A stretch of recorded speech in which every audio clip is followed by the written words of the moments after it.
So what are the key numbers that we believe you need to be tracking in your business? Before I introduce you to those numbers, let me explain. You cannot improve anything that you're actually not measuring already.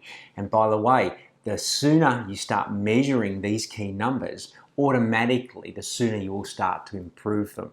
It's one of those key things. If you can't track it, you can't measure it, and then you can't manage it. But once you actually start tracking and measuring it, something goes on in the background, and you as an individual or as an organization will automatically be looking at ways to improve it.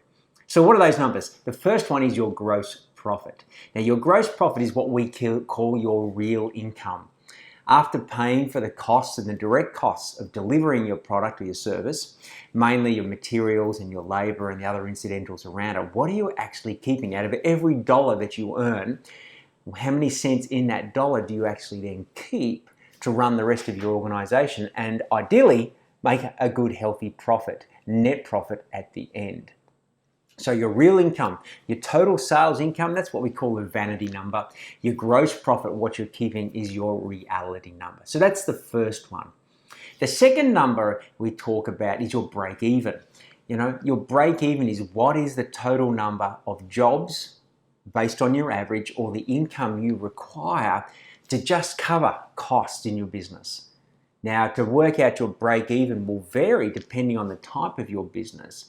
But essentially, your break even, you need two things to understand what that is. You need your overheads, or what are the overheads or the operating costs? You know, those costs that are hanging over your head every month. And you need to know your gross profit percentage from that. Now, once you've got those two numbers, you can easily work out your break even. You take your break even or your overhead number and you divide your gross profit percentage into that, and that will give you a pretty close indication. The third number is what we call your magic number. The magic number we talk about at ProTrade is how many inquiries or new leads do you need coming into your business, either on a daily, weekly, monthly basis, based on the conversion rate from your quotes through to winning the work. Do you need to generate the income and then ideally the profitability for the next 12 months? So that magic number is a target that you and your marketing and sales team need to have up on the board to know whether you're on track, off track, or if you're actually winning the game. And the last number is what we call your cash flow, your net cash position. What is the minimum you require in your trading account at any point in time to meet the cost of your organization for the next month or two, and what's the buffer that you have in place.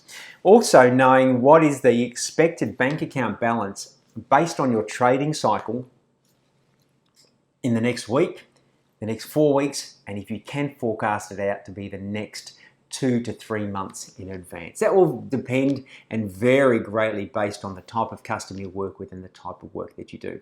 So there you have it, the four key numbers: your gross profit, your break even, your magic number from a marketing perspective, and then ultimately your cash flow projections. All the best with tracking those, and if you need a hand, be in touch.